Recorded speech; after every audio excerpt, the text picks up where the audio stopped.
Rain tapped softly through the night. By morning, everything was frozen solid. The lights went out first. The year is 1998. Winter has settled deep across North America. In the provinces of Ontario and Quebec, snow covers the fields in soft layers. Towns along the St. Lawrence River glow faintly under pale light. Morning begins with calm breath. Smoke rises from chimneys. Children hurry to school, wrapped in thick scarves. The air is cold but gentle, filled with the steady rhythm of daily life. On the highways, trucks move slowly through drifting frost. In city apartments, radios play familiar songs. Few people notice the warnings from weather broadcasts. The voice on the air speaks of freezing rain, nothing unusual. The land has known many winters before. People trust their roofs, their stoves, their habits. They do not know this one will be different. The storm that is forming will test them all. A mild wind crosses the river valley. Clouds thicken but remain calm. Sunlight filters through the haze and reflects on the snow. Everything feels distant, almost peaceful. In a farmhouse outside Montreal, a man stacks firewood by the door. He listens to the radio and shakes his head. The forecast sounds ordinary, another short spell of rain and cold. He goes back to work, unaware of what is already on its way. Across the border in upstate New York, a family prepares dinner. The mother sets candles on the table for decoration. Their small dog curls by the fire. Outside, the first thin layer of ice begins to form on the fence. No one pays attention to the quiet transformation. The temperature shifts only slightly, unnoticed. But in the upper atmosphere, warm Gulf air meets Arctic cold. Moisture begins to freeze before touching the ground. Meteorologists watch their screens. They see a system larger than they expected. They adjust predictions but keep their tone calm. They do not wish to alarm anyone yet. Night arrives early. Streetlights glow through mist. Each drop of rain freezes where it lands. Trees start to glisten like glass statues. At the edge of a small town, a power crew finishes its shift. They park their truck near the substation and head home for supper. Their boots leave prints that fill with thin ice before morning. By dawn, their town will be one of the first to lose power. In the countryside, horses stomp their hooves in frozen fields. The sound echoes through the quiet valley. Inside barns, lanterns burn low beside bales of hay. The wind outside carries a faint, metallic hum. The world remains unaware. Children go to bed to the soft patter of rain. Power lines hum above the dark roads. A still beauty settles across the region. It is the beauty before disaster, a moment of fragile calm, perfect and silent, the kind of stillness that nature offers just before it changes everything. The storm has not yet arrived. Across Quebec and Ontario, people go on with their days. The world still feels safe, wrapped in cold air and routine. It is the calm rhythm of life that makes danger easy to ignore. In small towns, shop windows glow with yellow light. A bakery opens early, filling the street with the smell of bread. Old men sit near the counter, sipping coffee and talking about hockey. Outside, tires crunch over frozen snow. On a quiet road near Kingston, a farmer repairs the gate to his barn. He taps a metal latch with his glove and watches his breath rise. Inside, cows stand close together, their breath turning into pale mist. He hums an old tune to keep his hands warm. The radio on the shelf speaks softly. It mentions freezing rain again, just for a moment. He nods, but he does not really listen. After so many winters, he trusts the land more than the forecast. In downtown Montreal, streetcars slide along rails that sparkle with frost. Children press their faces to the glass. Vendors shovel sidewalks, tossing salt into the wind. Every face carries the same quiet confidence that the cold will pass. A young couple walks by the river. They talk about a trip they plan for spring. The woman laughs, her voice echoing across the frozen water. She has no idea this bridge will be closed within days. Evening arrives slowly, painted in soft blue light. Homes flicker to life one by one. Television screens glow through curtains. Dinner tables fill with voices and warmth. In a small apartment in Ottawa, a family gathers around soup and bread. The father checks his pager from the power company. He's on call tonight, but expects nothing serious. His daughter asks if it will snow tomorrow. He smiles and says maybe, the usual kind. The air outside grows heavier. Rain begins to whisper against the windows. The first layer freezes, thin and invisible. But inside the houses, no one notices. Farther south, in Vermont, a man walks his dog under streetlights. The leash glows faintly as ice forms on its surface. He looks up and sees the halo around the lamps. It is beautiful in a way that feels slightly wrong. Trains move slowly through the night. The metal rails sing under the cold. Their sound echoes across frozen lakes and empty fields. Somewhere above, clouds keep gathering. The continent breathes in silence. From New Brunswick to New York, the air holds a strange stillness. Everything that defines normal life continues, yet something feels off, the kind of unease that no one can name. People turn off lights and go to sleep. Engines cool, windows fog, animals settle. Outside, a thin crust of ice begins to spread. The world prepares for morning without knowing what it will bring. The night deepens. A gentle rain keeps falling. It taps against roofs, steady and patient. The quiet before awakening, the last normal night. By dawn, the air feels heavier. The sky holds a shade between gray and silver. It looks harmless, yet something in it feels wrong. The kind of stillness that makes animals quiet. In a control room in Montreal, meteorologists study the radar. The storm system is larger than they expected. It stretches from the Great Lakes to the Atlantic coast. Freezing rain, they say again, but for how long? Data scrolls across the monitors in steady lines. Temperatures hover around the freezing point and refuse to move. Moisture keeps feeding from the south without losing strength. The cold air lingers like a locked door. One forecaster rubs his eyes and leans closer. He traces the boundary where warm air rides above cold. If the front stalls, the freezing rain could last for days. Another nods, uneasy, and writes a careful note.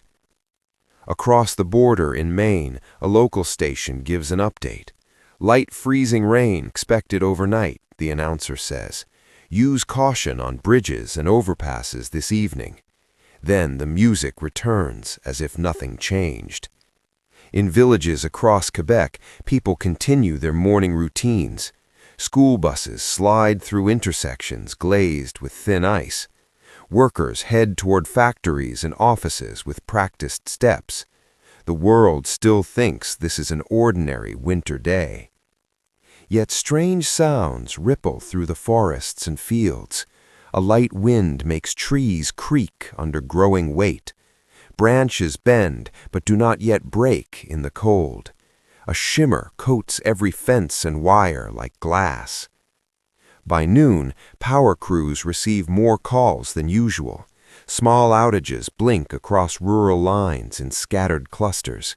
A few transformers spark blue and then go dark. Still, few people imagine the scale that lies ahead. At a weather center in Toronto, the tone shifts. Forecasts are rewritten and the warnings are upgraded. Freezing rain now expected for 36 hours. They prepare bulletins, but worry few will listen. In a newsroom, a young reporter types the headline. Ice storm may cause delays across several regions. Her editor trims it to simple winter mix. No reason for alarm, he says, just January weather. Above the Great Lakes, warm air keeps rising and looping. It meets the wall of Arctic cold and cannot escape. Moisture condenses into endless sheets of freezing rain. The sky darkens, but not with snow today. Farmers sense the shift before anyone else nearby. The air feels too wet and strangely heavy. Cows refuse to leave their stalls after dawn. Dogs bark toward the horizon as if they know. Late afternoon brings a dim lid of cloud. Streetlights glow through drizzle that never quite stops. Each drop hits and freezes on contact surfaces. The sound is soft, hypnotic, and without end. Radio stations repeat the warning every half hour. Travel only if necessary. Keep flashlights and candles nearby. People nod and plan to wait it out. Most do not act beyond small errands tonight. On a service road, a lineman checks his gear. He listens to ice ticking against the truck door. He looks up at sagging wires and says, "Soon." His partner tightens gloves and starts the engine. The storm has crossed from concern into danger. Few recognize the threshold as it is passed. It is no longer approaching from the west. It has already begun across the region. The next morning arrives under a dull metallic sky. The light feels heavy, flat, without direction. A thin mist floats above the streets, turning breath into ghosts. The world looks polished, shining, and strangely empty. Every tree is coated in glass. Branches curve downward, weighed by invisible armor. Fences glimmer like silver threads stretched through the fields. It is beautiful in the kind of way that hurts. People step outside and stop to stare. They lift their phones and take pictures. The air carries no sound except the drip of melting ice. Even the birds are quiet. Cars start slowly along frozen roads. Tires slip on clear glaze that hides beneath a thin film of water. Drivers lean close to the windshield, moving inch by inch. Every motion feels delicate, like the world might shatter. On the radio, forecasters sound uneasy. Freezing rain continues across much of the region. Temperatures remain below zero. Please stay home if possible. Still, many go to work. Factories reopen, buses run, stores unlock their doors. Routine is a comfort stronger than warning. Most believe it will pass by noon. At a small school in rural Quebec, children press faces to the windows. They watch the playground sparkle under the morning light. One teacher smiles and says it looks like a fairy tale. Hours later, the power will fail and the story will change. In Ottawa, the river looks like a sheet of steel. Chunks of ice drift slowly under the bridges. Police close side streets where cars slide sideways into snowbanks. The city breathes shallow, waiting. Inside a farmhouse, a woman boils water for tea. She hears faint cracks outside and pauses to listen. The sound repeats, deep and distant, like someone splitting wood. It is not wood, it is the forest breaking apart. Across the valley, power lines sway under the growing load. The hum changes pitch, strained and uneasy. The towers stand silent in the mist. Every droplet that touches them turns to glass. The afternoon fades early into pale light. Shadows vanish, replaced by reflections from every surface. The whole landscape gleams in frozen perfection. It feels too still, too perfect to last. By dusk, the first loud snap echoes through the countryside, then another, closer, sharper.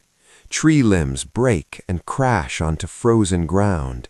People look up from dinner, startled by the sound. In one neighborhood, lights flicker and return. A minute later, they go dark again. The hum of refrigerators stops. The silence that follows feels endless. The rain does not stop. It falls softly through the night, thin and steady. Every drop adds a new layer of weight. The trees bow lower, and the wires groan. A sense of waiting fills the air. It is not panic yet, but something close. The calm before the storm is no longer peaceful. It is the deep breath of nature before it shouts. Midnight arrives without warning. The rain keeps falling, patient and cold. Each drop thickens the weight on every branch and wire. Then the first tree snaps. A crack like thunder rolls through the dark. The sound repeats again and again, closer each time. Branches crash onto cars, fences, and rooftops. Windows rattle as if the earth itself is shivering. Inside houses, people wake in confusion. They hear the sharp echo of wood breaking. Dogs bark, children cry, flashlights flicker to life. No one knows yet how big this night will become. In the city, power lines sway and spark. A single flash of blue light turns night into day. Transformers explode one by one across the skyline. The hum of the grid vanishes into silence. Everywhere, darkness spreads like a wave. Streetlights die, alarms stop, traffic signals fade. The only light comes from candles and emergency beams. The storm is no longer quiet. In rural Quebec, a man opens his front door. The wind throws icy pellets against his face. The world outside looks surreal, frozen and glowing. He hears the forest tearing apart around him. Down the road, a transmission tower collapses. The steel folds under the weight of ice. Wires whip through the air with a deep metallic moan. Sparks scatter across the snow. Radio stations drop off one by one. The last signal warns that the grid is failing. Operators speak from backup generators before they fall silent. The region disappears into blackout. People try to start cars for heat. Engines turn slow, frozen in place. Windows fog from inside as families huddle together. The sound of the storm surrounds them, constant and merciless. In Montreal, emergency services scramble to respond.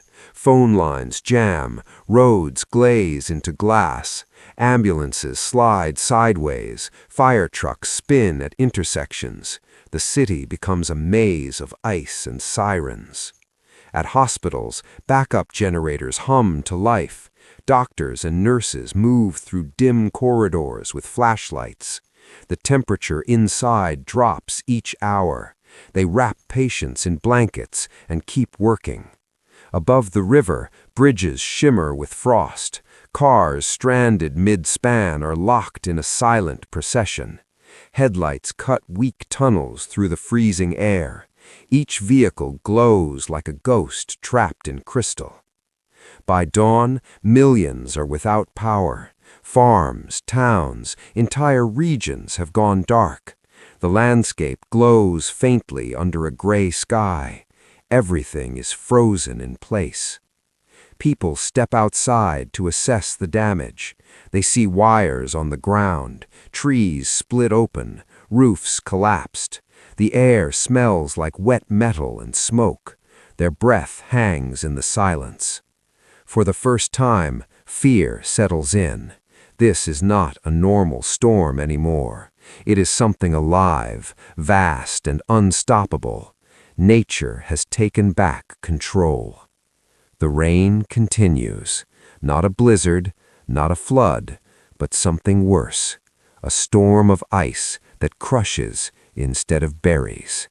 And it is still not over. The storm has slowed, but not stopped. Freezing rain keeps falling in thin gray sheets. The world outside has turned to glass. Every sound is sharper in the frozen air. Inside dark houses, people wake shivering. The power is gone, the heat fading fast. Frost creeps across window edges like white lace. Each breath feels heavier than before. Families gather near fireplaces or stoves. They light candles, boil water, wrap children in blankets. The warmth is small but steady. It becomes their center of gravity. In rural Quebec, a farmer feeds his animals by lantern light. The barn roof groans under a heavy crust of ice. He moves slowly, careful with each step. When he finishes, he stays beside the animals for warmth. Across the region, neighbors knock on each other's doors. They share food, batteries, and quiet reassurance. The sense of isolation softens into solidarity. Everyone understands that survival will depend on one another.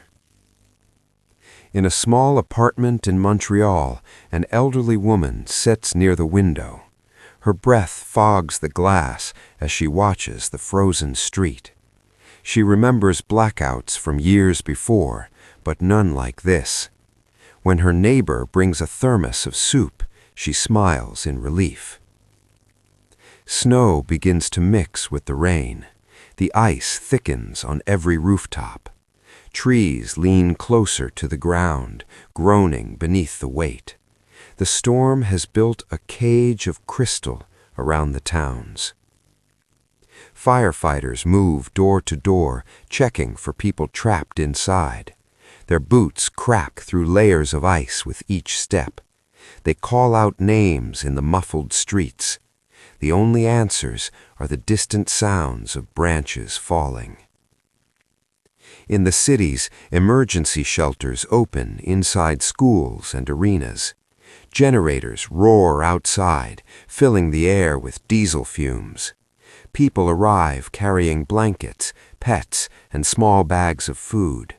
Strangers sit together, wrapped in shared silence. Volunteers hand out coffee and bread. Children draw pictures under dim emergency lights. The drawings are simple: trees, houses, and sun. No one draws rain. Outside the shelters, the second night falls like glass. Candles burn low, their flames bending in the draft. The streets shine blue under the frozen moon. Dogs curl near stoves, listening to the ice crack like distant thunder. Somewhere on a hill, a man lights a flare for rescuers. It burns red through the fog, marking his roof among the dark fields. His neighbor sees it and sends a signal back with a lantern. Across the valley, small lights begin to answer one another. For those still trapped at home, night is the hardest. Temperatures drop below freezing inside bedrooms. Water in cups turns solid before morning. Still, people endure, counting hours instead of days. By the third day, a quiet rhythm returns. People cook on camp stoves, melt snow for drinking water. They laugh at small jokes to keep spirits alive. Hope becomes a tool as vital as fire.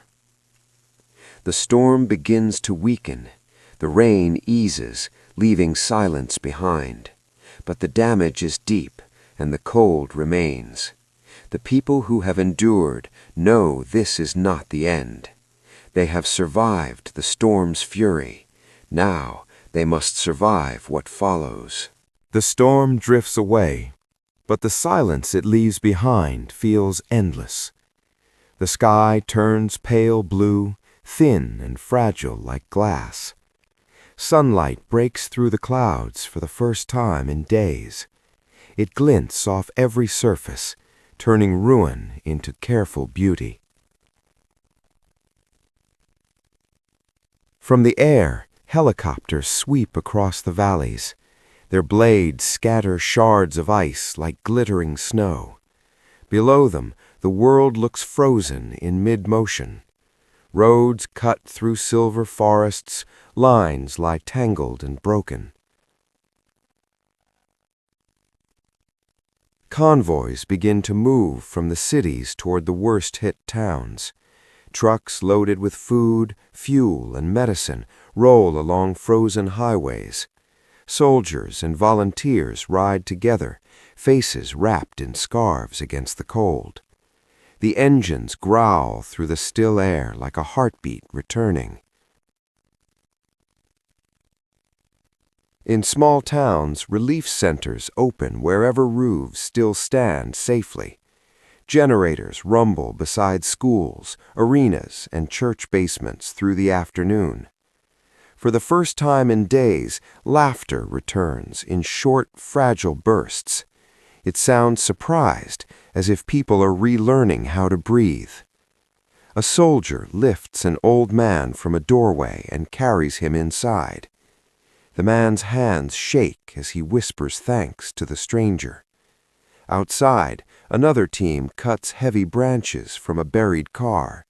Steel clinks, saws whine, and the street slowly reappears.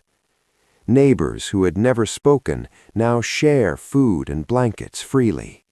One family offers their fireplace and stovetop to 3 other families. Each small act becomes a thread in a net of survival.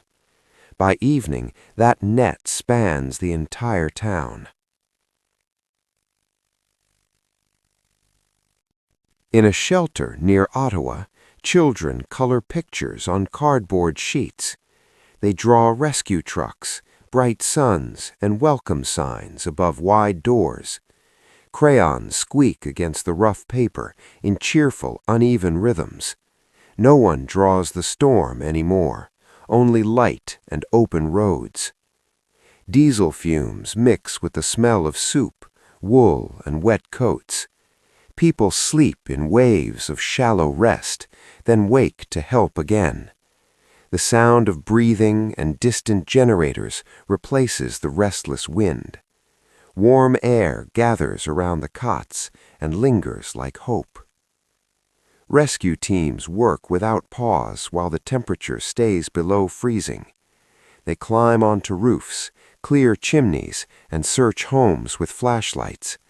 Every person they find alive feels like a fragile victory.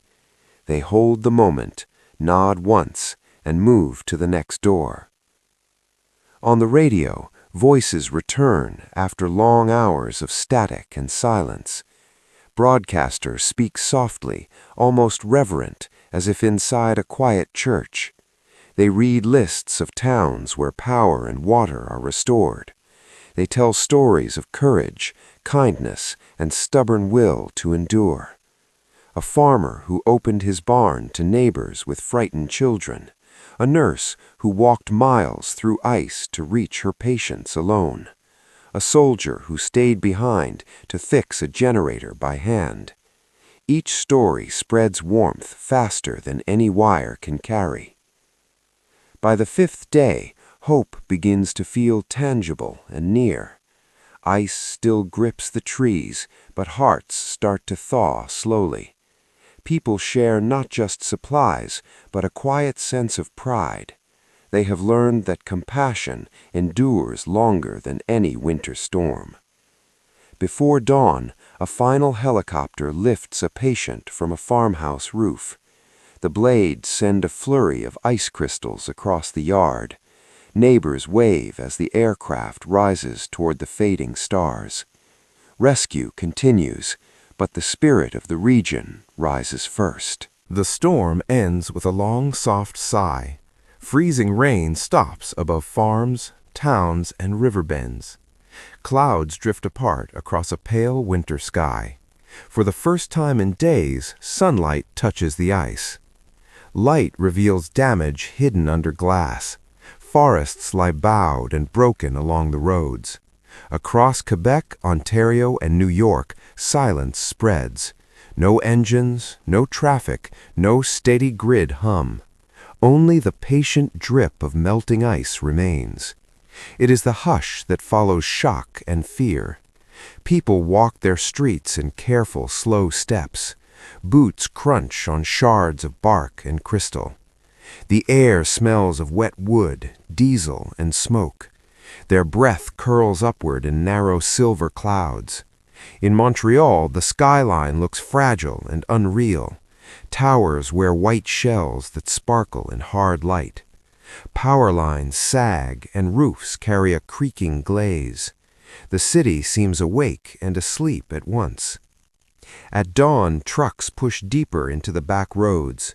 Chains on tires clink over scattered bright fragments. Crews stop where houses stand half buried in limbs. Soldiers climb debris and knock on frozen doors. Some homes stand untouched, like brief miracles in glass. Others open to the sky with rafters torn away. A family steps out carrying a single cardboard box. They accept quietly that the house is gone. In a small church, survivors gather around candles. The priest speaks gently about endurance and mercy. Few pray for miracles in sudden blazing words. Most ask only for warmth, food, and sleep. Animals wander the wreckage searching for voices. Cows freed from barns follow paths down icy lanes. Birds sit still on power lines that no longer hum. The world waits without motion for spring to return. Reports arrive slowly through weak, crackling signals. Dozens dead, thousands displaced, millions without power. Each number presses like ice on the chest. Grief feels too wide and cold for speech. Volunteers work in silence while saws bite wood. They drag limbs aside and open buried roads. They find frozen apples shining on broken branches. One man eats and tastes sweetness shaped by loss. At night, the stars return to a washed sky. Darkness feels larger without the noise of grids. Families stand outside and hold hands in quiet. For a moment, they feel small and alive. Loss lingers in every town the storm crossed. Photographs ruin, rooms collapse, routines scatter like ash. Here, grief moves like snow and not like surf. It falls softly and covers all with acceptance. A candle flickers in a farmhouse window. It burns for the ones who did not return. It burns for the ones who did and helped. The flame trembles once but does not go out. Morning brings the slow work of measuring damage. Maps fill with marks of lines down and bridges closed. Crews count towers folded by more weight than steel. Farmers count animals saved and animals lost to silence. Neighbors meet at tables inside the town hall. They trade lists of needs, tools, fuel, and tasks. A teacher offers the school for beds and heat.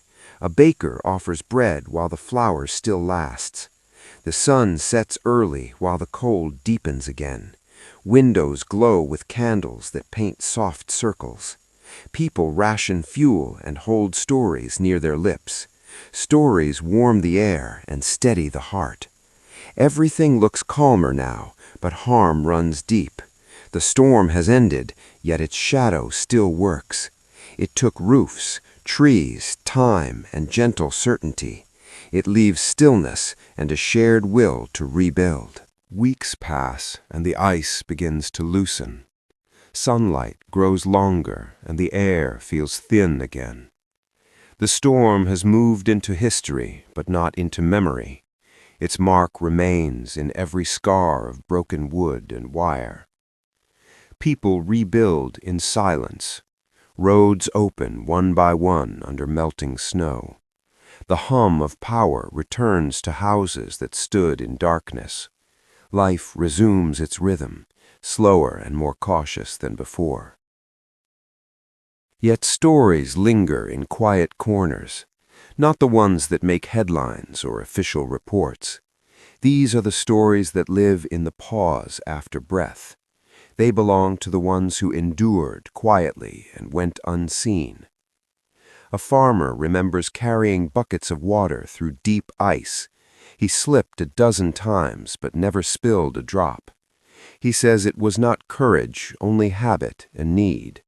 Still, his neighbors call him steady, the man who never stopped. A nurse recalls walking 5 miles to check on her patients. Her boots froze hard before she reached the hill. She found an old couple wrapped in quilts beside candles.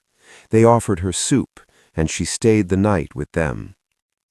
A teacher tells how her students shared a single flashlight. They read stories aloud in a dark classroom to stay warm. When the power returned, they cheered like it was sunrise. They said the light felt like applause from the sky. Such memories drift across towns like thin smoke. They fade, then return when the air turns cold again. Some are written in notebooks, others live only in voice. All are pieces of a shared winter no one forgets. In Montreal, an artist paints trees made of glass. Each branch bends but does not break. She says she paints them for her mother, who lost her garden. The paintings glow under dim light, silent as the storm itself. In a diner near Kingston, a group of linemen meet each year. They drink coffee and talk about that week of ice. They remember the silence, the danger, the long nights, and they remember how strangers waved as they passed by. Not every memory is warm. Some recall the fear when roofs fell or calls went unanswered. Others remember finding what could not be saved. But even those memories soften with time like melting frost. The ice took lives, but it also revealed hearts. Communities that rarely spoke began to know each other again.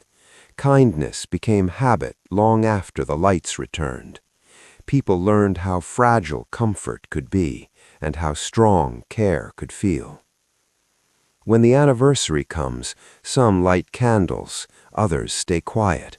They listen to the sound of rain on the roof. It is never just rain anymore, but a reminder. The sound carries the weight of everything they survived.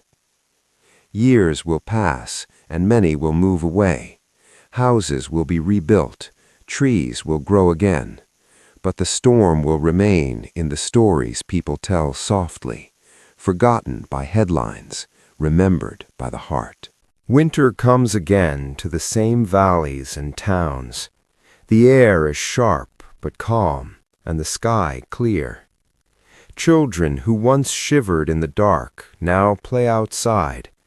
They laugh in the snow, unaware of how fragile warmth can be. 25 years have passed from the storm of ice. Time has softened the memory, but never erased it. In museums and libraries, photographs hang beside small artifacts, a broken insulator, a flashlight, a note left for a rescuer. Each object tells a story without words, a reminder that history is not only dates and numbers. It is the sum of breaths taken in the dark. It is the proof that people endure when the world stands still. Communities across Quebec and Ontario gather each January. They light candles in clear jars and place them by windows. From the air, the lights form rivers of gold through frozen streets. They call it the Night of Remembrance. Elders speak of the storm to those too young to recall. They tell how the sky hissed, how trees split like thunder. They describe the silence after, when only hearts made sound. You can see the listeners lean closer, as if feeling the cold again. Engineers show new towers built stronger than before, cables designed to flex under weight instead of snapping. They speak not with pride, but with quiet respect. They know progress was born from loss, not invention alone. Teachers weave the story into lessons about weather and will. Students listen, sketching maps and timelines with bright markers. When asked what the storm means, one girl answers softly. She says it means people are stronger together than apart. In Montreal, a statue stands in a small public square. It shows two figures holding a lantern under falling rain. At night, real light glows from the metal flame. It flickers just enough to look alive. Families still tell personal stories at dinner tables. They remember the cold, the fear, the endless dark. But they remember more the kindness, the soup, the borrowed stove. They speak with gratitude more than pain now. Across the border in Vermont, a radio host ends his broadcast. He plays a recording made during the storm itself. The crackle of freezing rain and a single calm voice. It says, "We are still here. We will stay warm." Those words became a phrase people repeat each year. Simple, human, and true. It has no politics, no region, no boundary. Only the steady faith that survival carries meaning. When winter storms arrive again, people prepare early. They stock candles, check generators, call their neighbors. Every precaution feels like a quiet tribute to the past. Every act of care is an echo of that long frozen week. Time moves forward, but the rhythm of gratitude remains. Children grow up hearing the stories and learning the calm. They see the ice not as an enemy, but as a teacher. It showed their parents what endurance truly means. And so the story of the great ice storm continues, told not in fear but in respect, spoken not with sorrow but with calm strength, a reminder that light can return even through blasts.